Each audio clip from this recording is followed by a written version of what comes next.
Subscribe to our channel and press the bell icon to never miss an update. Join the only official Telegram channel of Rao's IAS Study Circle to get relevant material and important updates. Hello everyone and welcome to the weekly edition of Daily News Simplified, where we take up the entire week of Indian Express Explained section along with the Sunday edition of the Hindu newspaper for UPSC discussions. Articles which have been put up for today's discussion are listed on your screen, and the time stamping along with the notes in PDF and Word format are given in the description box. So let us begin with the first article for the day. This article of the Hindu newspaper appeared on page 11 and talks about that how the climate change is altering the situation of Indian monsoon.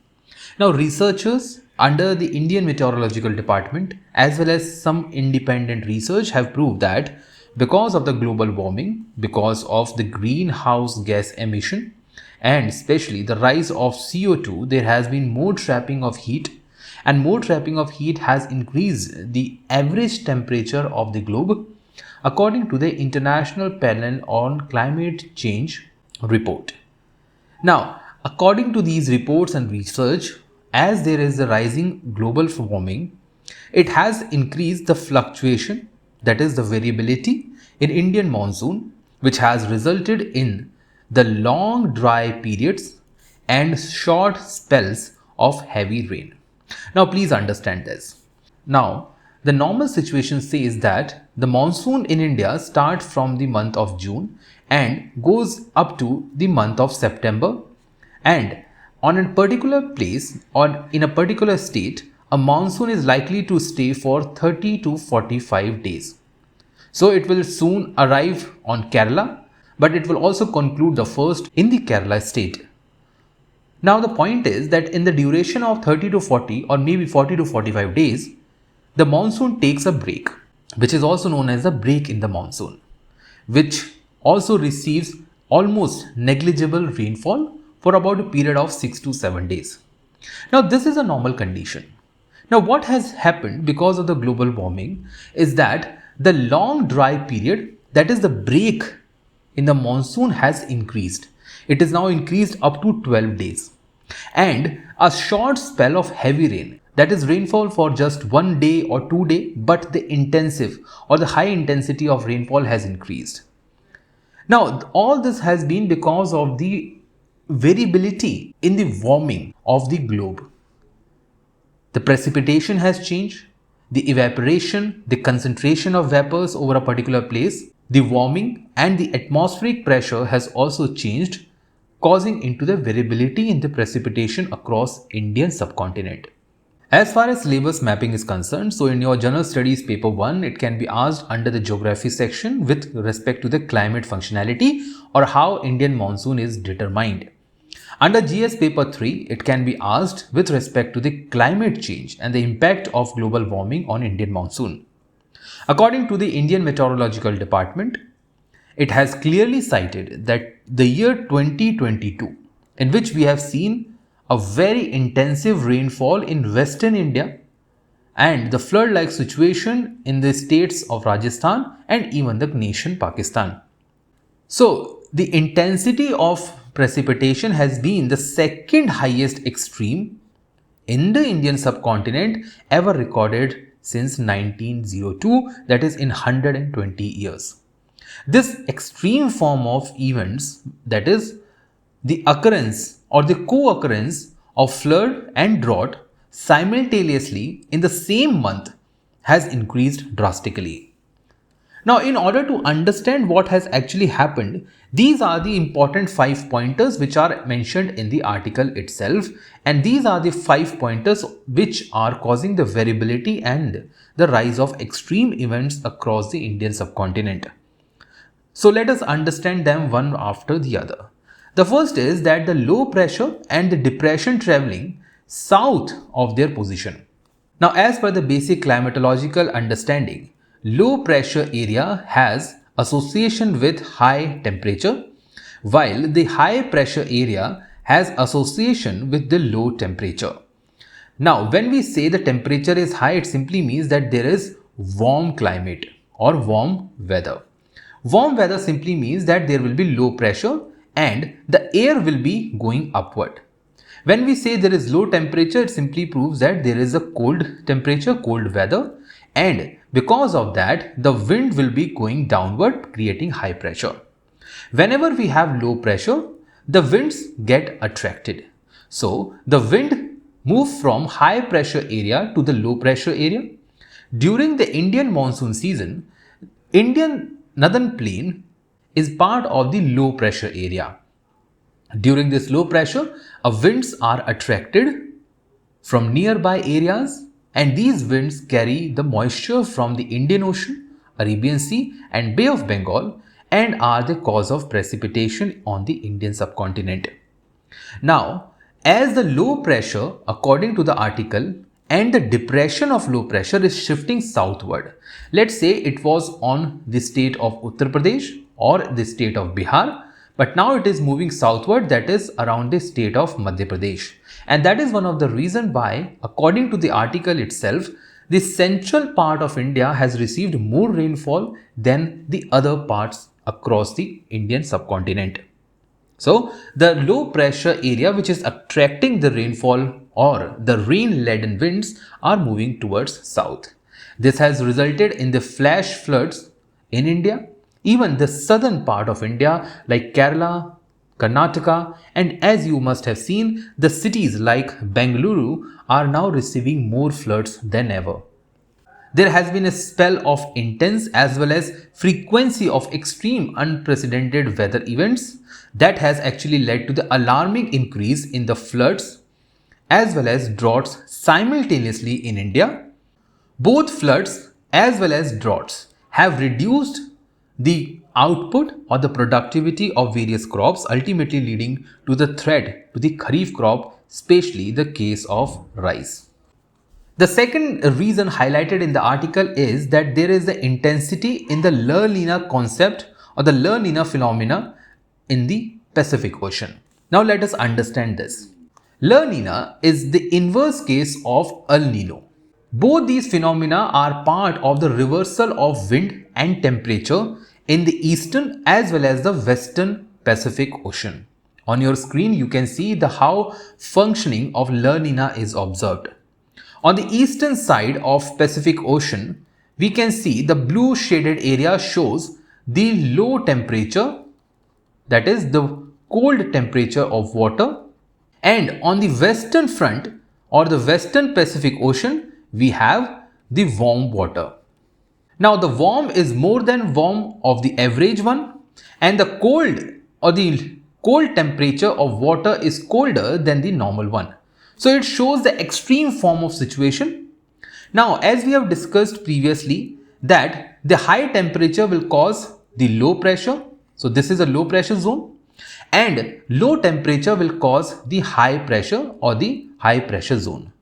As you can see on the screen, there will be a movement of water as well as the wind from high pressure to the low pressure, that is from eastern Pacific Ocean to the western Pacific Ocean. And on this front, that is in the northern part of Australia and southeastern part of China, including the Southeastern Asian countries, there will be more intensity of rainfall, and the same will be replicated in India. So, in the situation of La Nina, whenever there is La Nina, it has been observed that there is a high intensity of rainfall, which may even cause the situation of flood across the Indian subcontinent. And this has been backed by the scientific research of data as well. The third point highlighted in the article is the abnormal warming of the Indian Ocean, that is from the eastern part, and the negative Indian Ocean dipole. Now dipole stands for two poles. As you can see on screen, this is the basic situation or the framework of Indian Ocean Dipole or IOD. The first one is the negative phase of Indian Ocean Dipole, and the second one is the positive phase. Whenever we have negative phase, which is the case mentioned in the article, as you can see, it shows the negative phase of Indian Ocean Dipole where there is a warming up of the East Indian Ocean. Now in this diagram, as you can see, this is your East Indian Ocean. Whenever there is warming up of East Indian Ocean, there will more convectional currents more precipitation on the eastern part of Asia. And this phenomena will be the negative phase of Indian Ocean Dipole. As the western part is more colder, there will be high pressure over here and there will be low moisture. When there will be low moisture on the western front, there will be low precipitation in India. And that is the reason why, because of the negative phase of Indian Ocean Dipole, India will receive less rainfall. But to your information, this has been proved only once. Unlike the El Nino and La Nina phenomena, the concept of Indian Ocean Dipole is still at the primary stage, and yet a detailed analysis and study should be done in order to prove this to be an important factor in the determination of Indian monsoon and its functioning. In case of positive Indian Ocean Dipole, there will be a warmer than normal temperature on the western front. It will create more moisture, and that more moisture will create rainfall situation in India. So positive Indian Ocean Dipole is beneficiary to India based on certain studies. The last point highlighted in the article is that because of the pre-monsoon heating of the Himalayan, there will be more rainfall. And because of this more heating, there is a low pressure which is created over Himalaya that attracts more rainfall laden winds from nearby areas. And that is the reason why there has been more rainfall in the central part of India, especially in the states like Madhya Pradesh and the Malwa part of Rajasthan. Now, as you can see on the screen, this is the red shaded area is the Tibetan Plateau. It is a highland. It is the highest plateau in the world. And because of the heating, now why it is being heated? Now understand this, the climate change has increased melting of snow. Melting of snow has reduced the albedo effect. Albedo effect is nothing but the reflective index. Higher albedo means higher reflection of a surface. So reflection has reduced because of the reduction in the snow. This has increased insolation, absorption of soil, and that has actually increased temperature at Himalayas. And as the temperature increases, the consequent will be low pressure. So as low pressure is there in the Tibetan Plateau, there will be a more attraction of moisture laden winds towards the Himalayas, and that is the reason why there will be more rainfall against the snowfall in this area. And more rainfall will ultimately lead towards the Himalayan floods.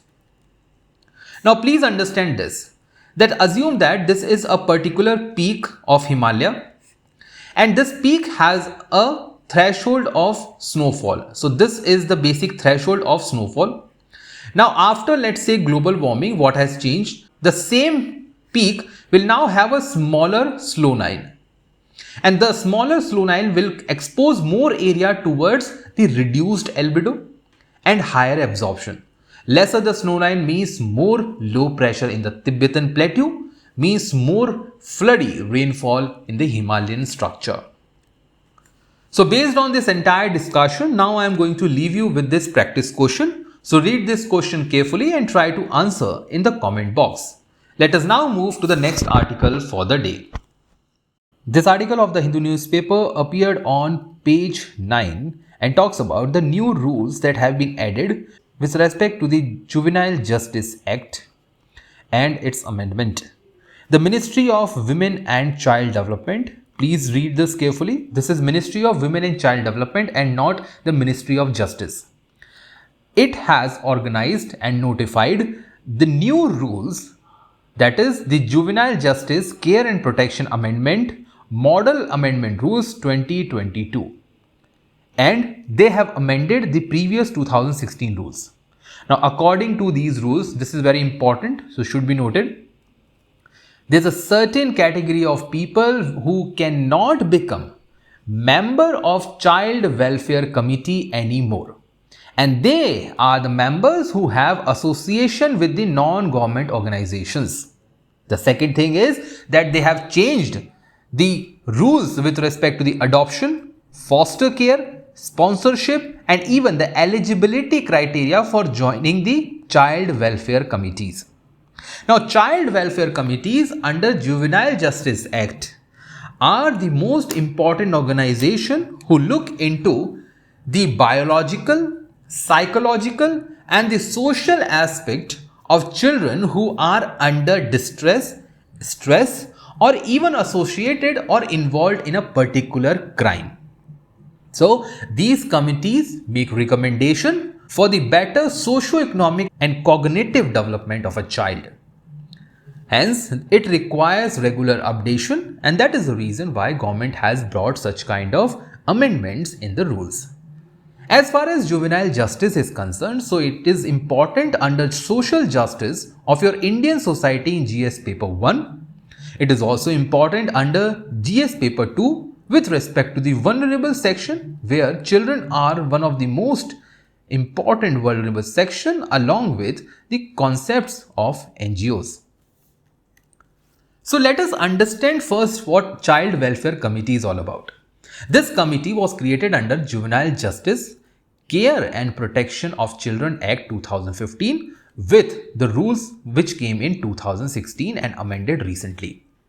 Under this, state governments are required to create child welfare committees at every district level, which will aim to protect the children who are in various needs.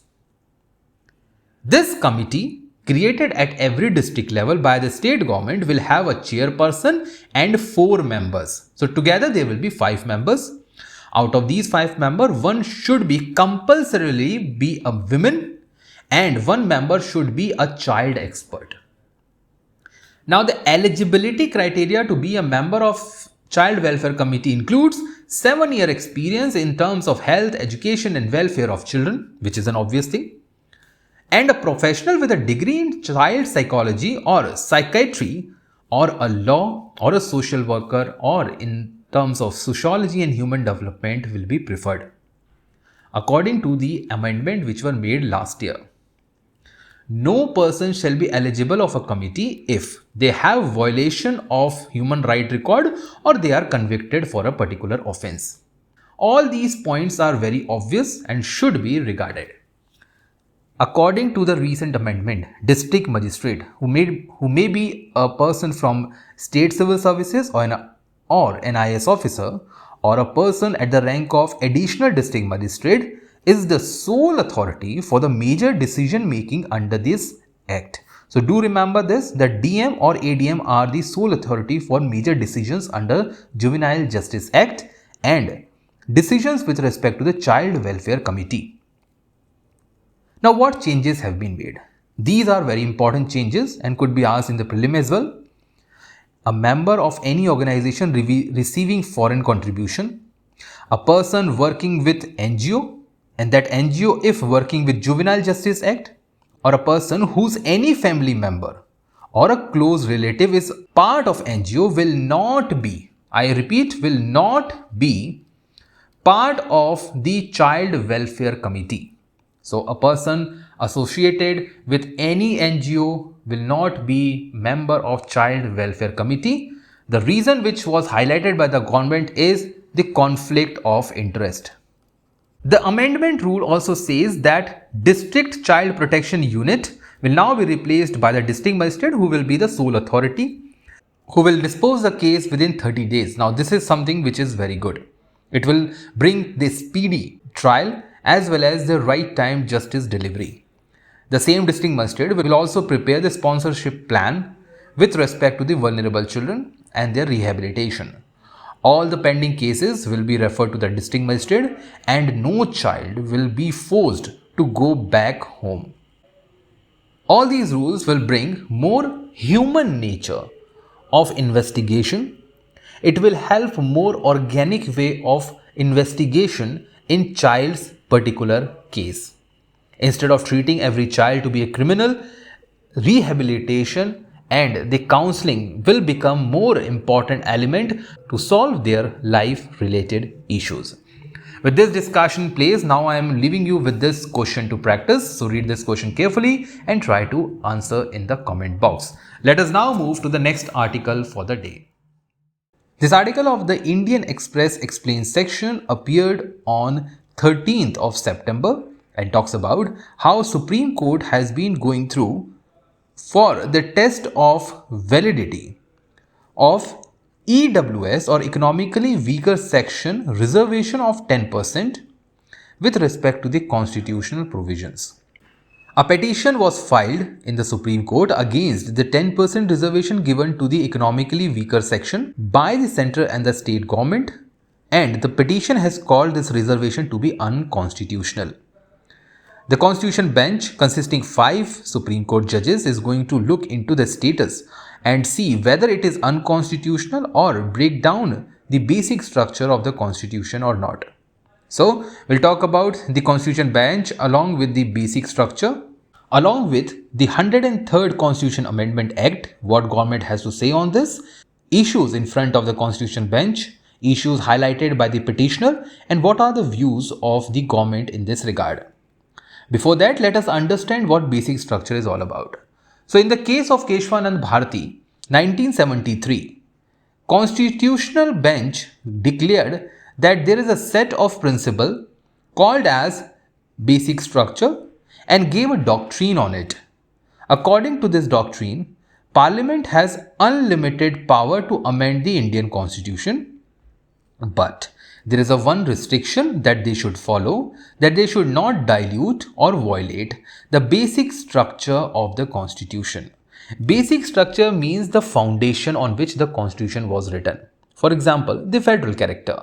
For example, the rule of law or the supremacy of the Constitution itself. If Constitution is not supreme, if there is no rule of law in the country, then how come Parliament or the state legislation enjoys the unlimited power? If they remove the rule of law, if they remove the supremacy of the Constitution, there is no meaning of right government in power. It will create autocratic rule, it will create banana republic.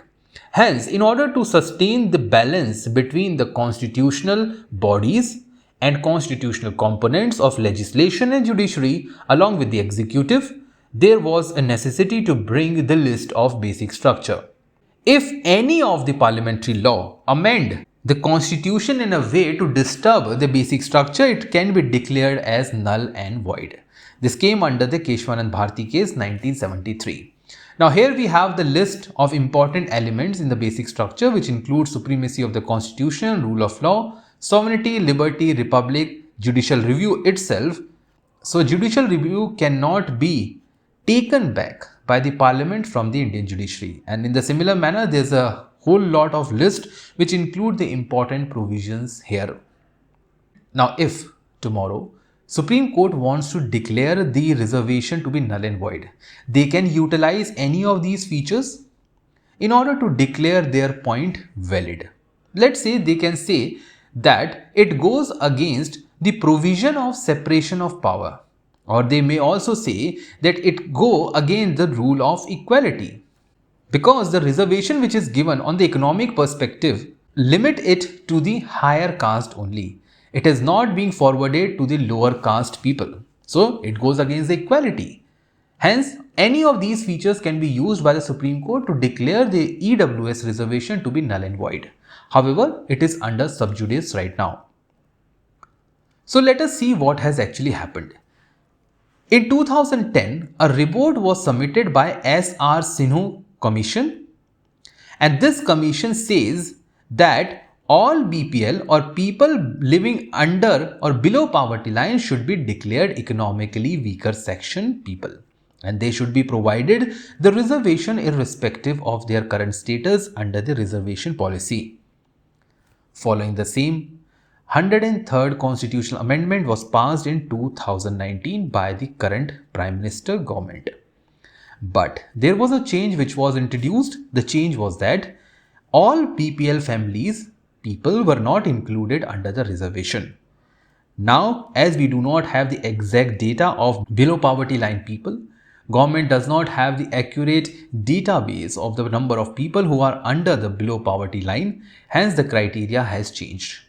Now, in order to declare a person belonging to the economically weaker section, income status and the asset status is used. And secondly, it excludes the other backward classes, scheduled tribes and scheduled caste who are already receiving the reservation under various category. This Amendment Act inserted Article 15(6) and 16(6) under the fundamental rights. So let us see what these articles have to say. Now these are the correct abstracts taken from the Constitution itself. So under Article 15(6), economically weaker sections will be provided admission to the educational institutions, including the private educational institutions. Under Article 16(6), the same category will be provided the reservation in the government jobs at a maximum percentage of 10. So up to 10% reservation can be provided in the public employment. So both these were inserted as a fundamental right. So now it is a fundamental right of the EWS category to seek reservation. This 10% reservation goes to the higher educational institutions including IIMs, IITs and others. 10% reservation to government job, and states were given the power to decide whether they want to give such reservation or not. So the reservation under EWS is a fundamental right only in the government services of center. As far as state services are concerned, so it is at the discretion of the respective state government. After the passage of this entire amendment, a petition was filed in the Supreme Court, and petitioner made the following two arguments. The first one is that the reservation given under the EWS violates the Indira Sahni case of 1992. Now what this says? According to this judgment of Supreme Court under Indira Sahni case, 50% reservation limit should not be breached. That is, whatever may be the reservation given by the government should not exceed the 50% of the total post. Secondly, economic criteria should not be the only criteria for the determination of reservation. As we have seen in the Amendment 103, income and asset are nothing but the economic criteria itself. So whether a person falls under the EWS category or not will be determined by the income and the asset value only, and not by his social status in the society. The second argument given by the petitioner is that forwarding the reservation to the private educational institution violate their right to practice a trade and profession given under the right to freedom of Article 19, subclause G. Under Article 19G, a person or an organization in India has a fundamental right to practice a particular trade. And if they does not want to give the reservation of 10% to the EWS because it goes against their economic framework, private educational institutions work even for the profit motive. And providing 10% reservations to such student will go against their profit motive, and it will go against their right to practice a trade. And that is the argument given by the petitioner. But government has also given the counter argument. The first is that EWS reservation falls under the government's duty of Article 46, which is the directive principles of state policy. Under this, government has a duty to provide protection to the interest of weaker section, including the economically weaker section. However, the term is not mentioned as such in the article. Government has also used the Article 38, where it should provide social welfare and social justice to the citizen. And lastly, government says that economic criterion is not solely mentioned in the Amendment Act, and a person who is poor is also socially discarded and socially ostracized in the society, and that is the reason they should be provided reservation. Based on all this discussion, government is now waiting for the Constitution bench to give its judgment, and then government is looking to devise the future strategy. This article of the Indian Express Explained section appeared on 17th of September, that is yesterday, as part of Explained section. Now the article actually talks about the cheetahs which have been now relocated to Indian Wildlife Conservation. The story so far says that in 2008 and 9, the then environmental minister Jairam Ramesh had an idea to endorse and introduce cheetah in India. Now, cheetah was actually declared extinct in 1952 in India. Extinct means does not find any live evidence of an animal in a particular place. Now, after becoming extinct, Government of India decided to reintroduce cheetah in India under Project Cheetah in 2008 and 9. But the plan was actually rejected by Supreme Court under various concerns. In 2017, the current government under the leadership of Prime Minister Narendra Modi had relaunched the plan to introduce cheetah in India. This time it was not the Asiatic cheetah, it was the African cheetah. In 2020, this time the Supreme Court has agreed for the reintroduction plan, but on the experimental basis only. That is the reason why we have seen that recently only a bunch of such animals were imported from Namibia. Now, what was Project Cheetah? Under the Project Cheetah, government planned to re-establish the species in its historical range in India according to the IUCN guidelines. Now, IUCN, as you know, it is an international union for conservation of nature. It is not a government-led organization, although it is highly associated with the functioning of the government. So, IUCN guidelines talks about the screening of diseases of a particular animal so that a spread of disease or contagious disease can be prevented, quarantine of a particular animal, because the animals or the cheetahs that have been relocated to India will now be quarantined for a while and they will be transported in the right manner. And their reintroduction will be based on the planning and the execution purpose. The objective of the plan was to start breeding of cheetah in India because India had cheetah once. So India is logically, environmentally and economically sufficient in order to sustain the cheetah population. India also wanted to introduce the charismatic flagship as well as the umbrella species of cheetah. Now this should answer what is flagship and what is umbrella species.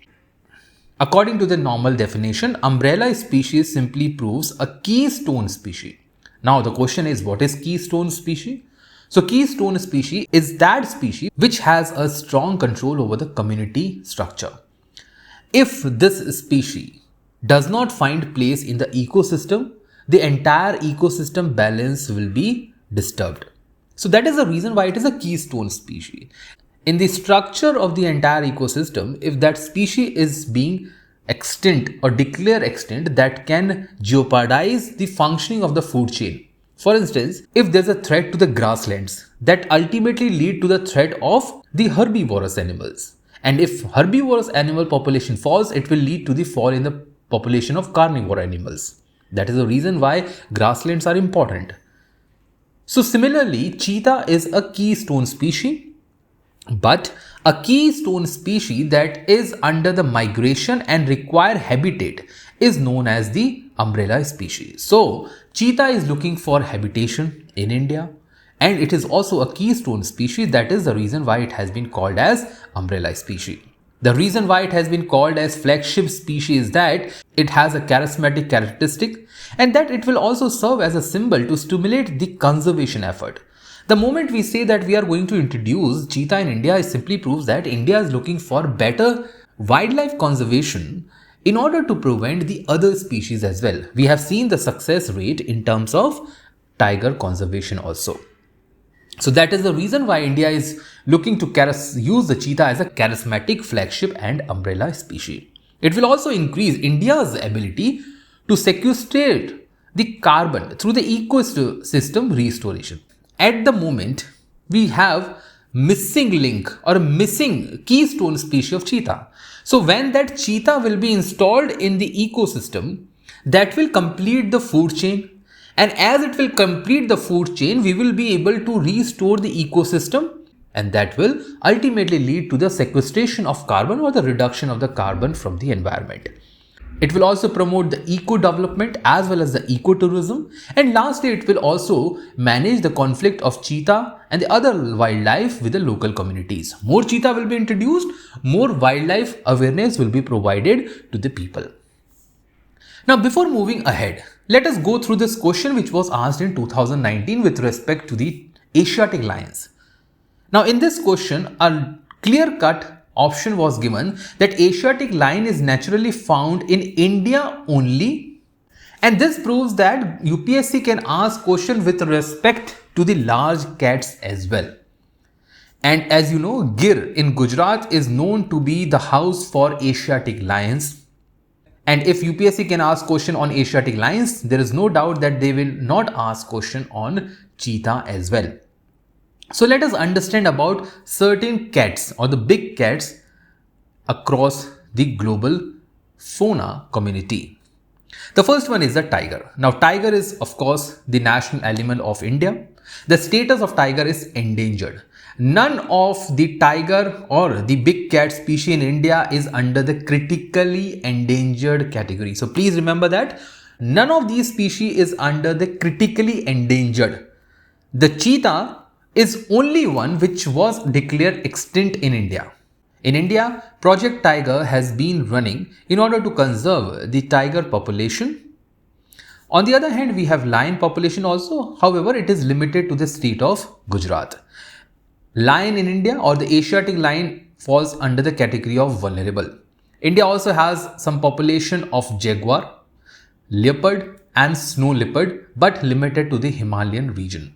Jaguar falls under the near threatened category. Leopard and snow leopard falls under the vulnerable category. Among all these, the largest and the heaviest is tiger of India. The last two are the genus Puma and the cheetah, of course. We have a rarest of the rare case that Puma will be found in India. It is mostly found in areas around South Andes or the continent of South America. So we don't have Puma in India. The last one is cheetah, who was declared extinct in 1952. However, it has been now introduced back in the wild. It is the fastest animal on the planet. And as far as the Asiatic cheetah is concerned, which was declared extinct in India, so we as of now have Asiatic cheetah only in the nation of Iran and nowhere else. Now the question arises that why we are looking for reintroduction of cheetah. As you can see on this map, entire shaded portion in different colors shows the region in which cheetah was found. So cheetah is found even in the tropical areas, subtropical areas and even the semi-arid areas of Namibia. And the Namibia is the place from where it has been relocated to India. In India, Asiatic cheetah was available but it became extinct. Apart from Asia and Africa, cheetah is not found in the natural habitation. So these are the two areas or continents where cheetah can easily be found. Now, as cheetah has got extinct in India, government was looking to reintroduce it. So this was the first purpose. The second purpose is that it is to revive the Indian population of cheetah. The moment we say Indian population of cheetah, it simply means that we are now going to keep cheetah as a keystone species in Indian ecosystem. The causes which led to the extinction of cheetah was definitely hunting.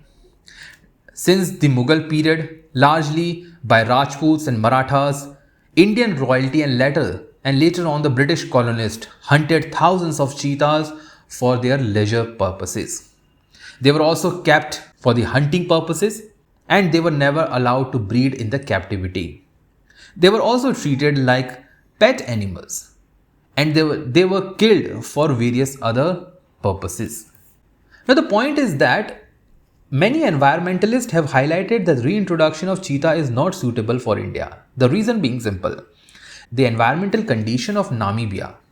The reason is simple that the environmental conditions in Namibia is different from that of India.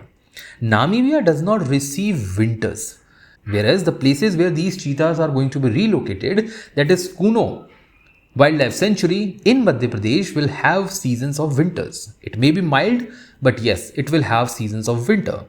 So environmental condition does not suit it altogether.